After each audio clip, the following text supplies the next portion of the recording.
Hi, everybody. Hey, this is Tim with Bad Advice from Grandpa.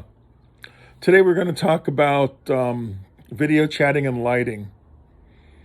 This kind of regards to, there's a lot of students doing homeschooling, people doing Zooms or whatnot, video chats, FaceTimes. So what the topic is that lighting and how you have yourself set up makes a lot of difference. Rule number one, if you can possibly do it, always set with your back to the wall, okay? You want to set with your back to the wall. The reason is easy. You don't want somebody going behind you and, doing whatever they do. A lot of things can happen behind you if you don't notice it. You don't want your little brother walking out with, nothing on or whatever. So rule number one, always try, if possible, to have your back to the wall. So the camera's looking at you and the camera's looking at the wall. Okay? Rule number one, lighting. I have a ring type light, and the lighting a lot depends on if you wear glasses or not. If you wear glasses, you want to set your light off to the left or to the right. Now I'm going to turn to the left, and you can see the reflection of the light in my eyes. Okay? You want to avoid that reflection if you can.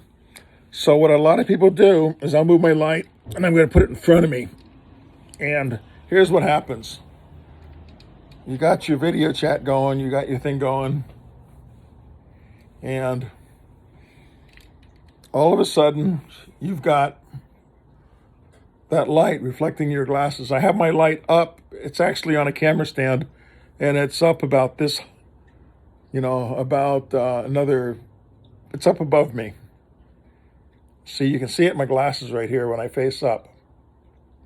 So if it's lower, what you got is that reflection. If you wear glasses, your reflection of that light, it's an important thing to have for lighting, but the light is going to reflect. So what you want to do is you want to set that, if you can, off to the left side or to the right side. I kind of like to set mine off to the left side. Okay? So we've got sitting with your back to the wall and lighting. Now, the best scenario is to have your back, say, to a blank wall. I have a mirror behind me, and I'm sitting down, and the camera is kind of going up so it doesn't show in the mirror the rest of the room I'm in, because you kind of want to avoid that.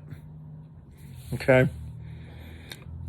Some of you, depending on how you're chatting, you have options to put backgrounds in. Now with me, all I'm doing for this video is I'm recording it on my iPhone, and then I'm going to upload it. Now if you're in a Zoom, depending on what you're using, for instance, I have an older iPad, so if I do a Zoom with my iPad, backgrounds is not an option on the older iPads. My iPhone, I can do a background, and backgrounds are something else. That's a whole different topic. Things you want to have for background and things you don't want to have for background. Now, the reason backgrounds are so important, again, a lot of mishaps happen whenever you're sitting at your desk and you're facing the wall and your camera's back facing you, and you're doing your Zoom or your video chat, and maybe your honey comes out of the room. Hey, maybe they didn't know you were on camera, and maybe they don't have, let's just say they're scantily clad. Okay? You don't want to see that. You don't want to have that on your video. Okay? And it's also recommended on that same topic now with a lot of us aren't going anywhere, so we're just working from home or Zooming from home, whatever. So we put a shirt on, but maybe we don't put something else on. Wear something. Wear shorts over your whatever. just so that if you accidentally get up, you're not freestyling it. You don't want that. So those two important topics. If at all possible, have your back to the wall so that you're zooming with your back to the wall. If you do have to set at a desk where there's nothing behind you and you have an open living room,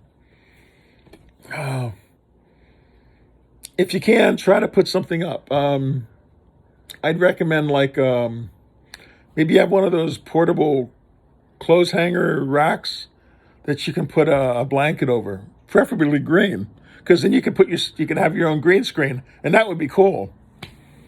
Maybe you have a divider or something you put behind you to keep it separate, and then there's a lot of different backgrounds you can get. Try to keep it professional, okay? So you don't want the background to distract from what you're trying to say. And this is especially for you students who are doing homeschooling. The lighting is really important. For homeschooling, I really recommend you use two devices. Use maybe a phone and a tablet. So maybe you can do your Zoom on your phone, but you're working on your tablet, or some combination. I would personally recommend one of those tablets being a Windows tablet, because there's special functionality in the Windows tablets that it's not available in the Android and the iPads. Okay, especially when writing and things like that. Okay, but anyways, there's a lot of combinations out there. You do what's best for you.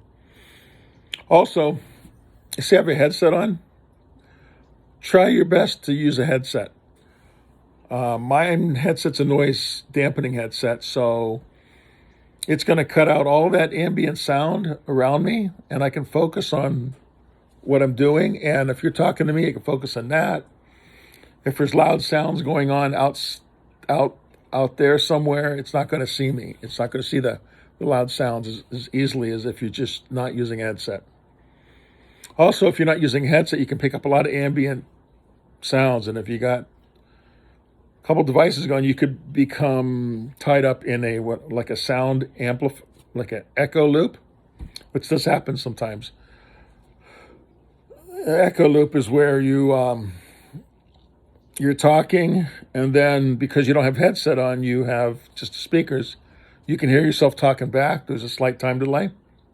And that scenario causes a loop, and it becomes an echo loop. It sounds really nasty. You don't want to do that if you can avoid it. That's a big problem in some of the Zoom meetings. That's why they want everybody to just turn off their microphones until they need to talk to you, okay? So backgrounds, lighting off to the side if possible. Now, if you don't wear glasses, it's okay. You don't have the same problem, although it does reflect inside your eyeballs. Got to tell you, if you have your light right in front of you, up here in front of you, that light is going to reflect in your eyeballs like they're little mirrors. And it's like, you look at it, it's like, why is his eyeballs lit up? It's that light. So off to the side, off to the left or to the right a little bit will help solve that issue, okay? Lighting. And keep the lighting in front of you or off to the side. Avoid lighting that's behind you. It could become or cause a glare, okay? So, lighting. And we can talk about backgrounds at another time. But in your background, you want to be professional. You don't want to have an open room with a bunch of people walking around. You don't want to have it like it's an open, your background of the park, because here's what happens. You want people to focus on you, but they're going to get distracted by what's happening behind you. So, yeah, it happens. Okay, everybody. Bad advice from Grandpa.